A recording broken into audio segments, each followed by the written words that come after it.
생계급여 약 91만원, 주거급여 약 30만원, 총 약 121만원이 지급됩니다.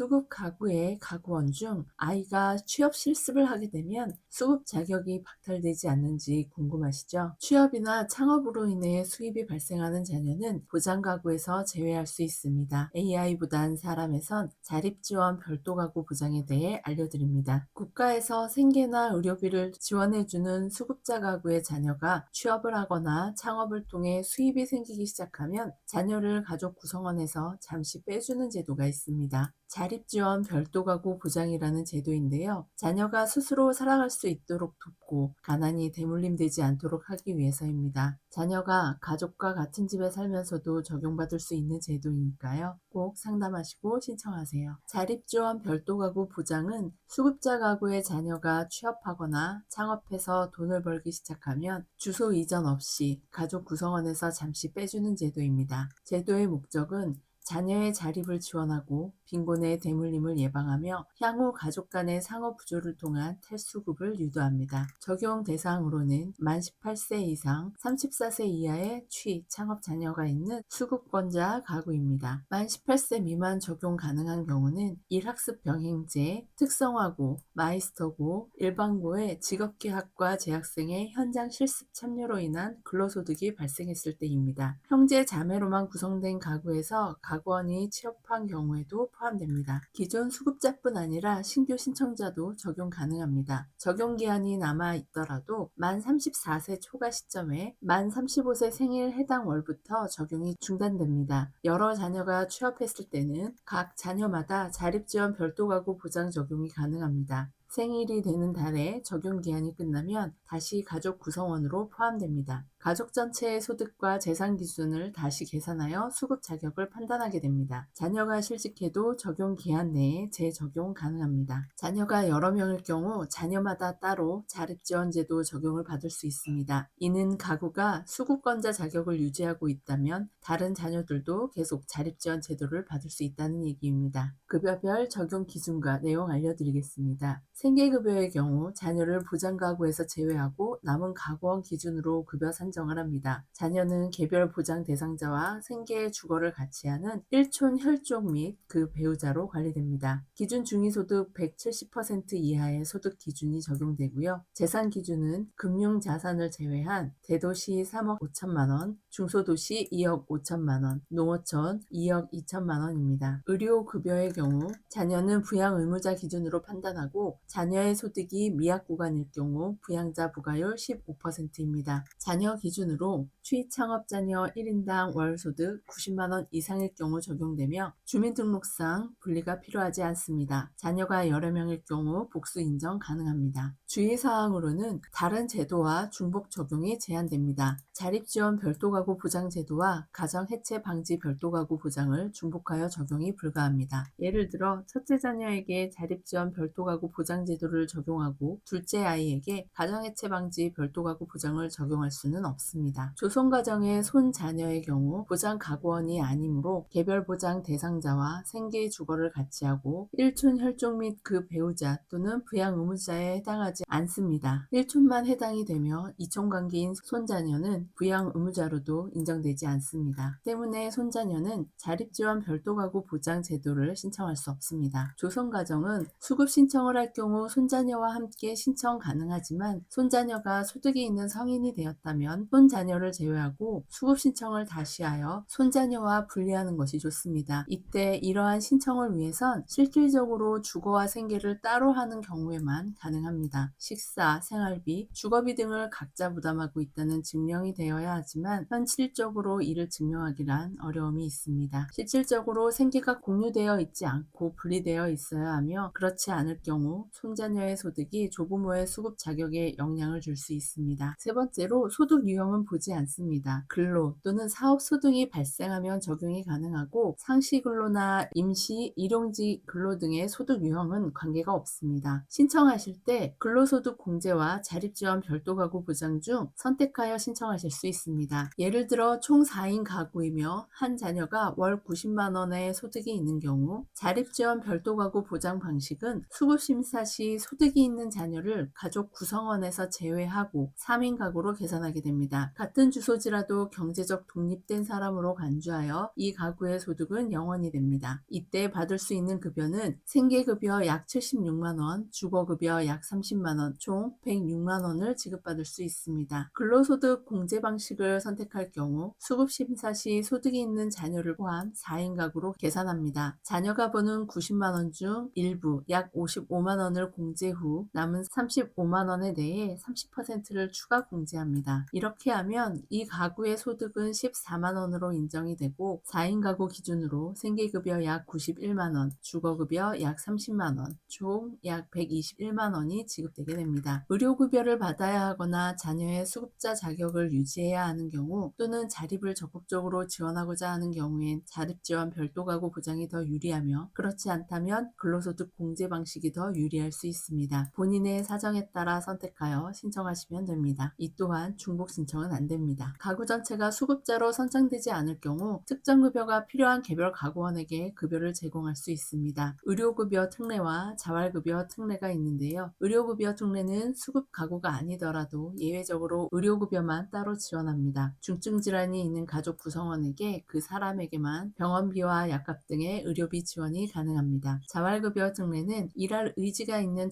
저소득층에게 자활사업 참여 기회와 급여를 제공합니다. 정부가 자활센터 등을 통해 일자리와 훈련을 제공하고 그에 따른 자활급여를 지급하는 것입니다. 현실적으로 이제 막 취업을 한 자녀를 당장 집을 나가 주소를 분리하거나 자녀의 수입으로 인해 모든 가구원의 경제생활이 나아질 것을 기대하기는 어렵습니다. 이러한 이유로 실제 주거는 함께 하더라도 경제적으로 독립된 사람으로 인정해주는 제도이며 이를 기반으로 가족 전체가 수급 자격을 잃지 않고 자녀도 자립할 수 있는 기반을 마련할 수 있습니다. 도움이 되셨다면 구독, 좋아요, 알림 설정 부탁드리고요. 좀 더 자세히 알고 싶으신 분들은 설명란의 링크 참고해주세요. 궁금한 점이 있으신 분들은 댓글 남겨주세요.